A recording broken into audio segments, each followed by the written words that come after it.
Thank you, Mr Deputy Speaker. I'm in no doubt that all colleagues on all sides of the House agree on the importance of taking action to halt and reverse the damaging effects of climate change, and I'm sure that we're all delighted that it's one of the central messages of the Queen's speech, and it will remain at the centre of our politics. The announcement of a new watchdog for the environmental protection with real teeth is crucial, as it will ensure policy decisions at every level of government genuinely improve and protect vital natural resources, air, land and water. Back home, I'm very proud of the Chichester community, who are highly engaged with addressing climate change at every level. Chichester District Council has declared a climate emergency and are already developing plans to make our area greener.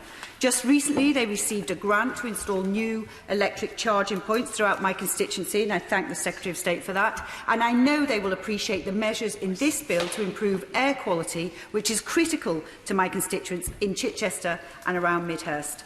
Similarly, at every school I visit, the children I meet are passionate about the planet, and tackling climate change is their #1 priority. We recently held an open meeting in Chichester, and a number of the environmental groups came along. During this meeting, I was invited to visit a local passive house. The house is a role model for low-energy living, with very thick insulation, triple glazing. It's airtight, draft-free and the best in class for efficiency. They look fantastic, and what will really sell them is the energy bill, which is less than £200 a year.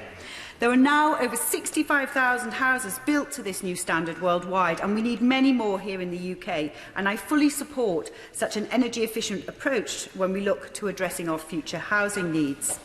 Education is also key. I recently visited Tuppenny Barn, a local charity who educate children about sustainable living with a focus on growing, cooking and eating organic, ethical, local produce. And this is a theme I come across often amongst the farming community. One farm I visited over the summer, the Woodhorn Group, has ambitious plans to be 100% carbon neutral by 2025, therefore meeting the calls of Extinction Rebellion, even faster than the NFU target to be net zero by 2040. And what was exciting was their drive to instil sustainable practice and innovation in every element of their business, including new cattle feed being developed that reduces the amount of methane produced.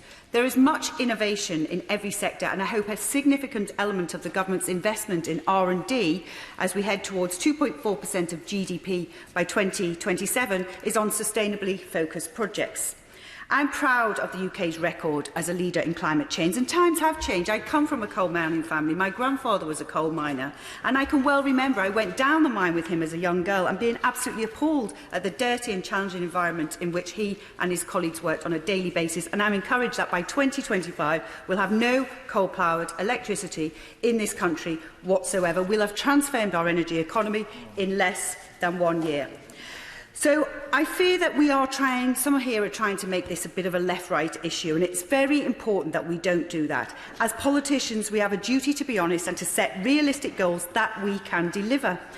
It would not be achievable to say we can be net carbon neutral by 2025. There is no point setting a goal you cannot achieve.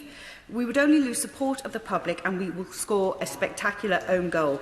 We must continue to be climate champions at every level. Children at primary schools who are reusing their wrapping papers this Christmas, to the Prime Minister, and also the UK for COP26 next year. The world rests on all of our shoulders, and I'm proud that the UK will continue to lead the way.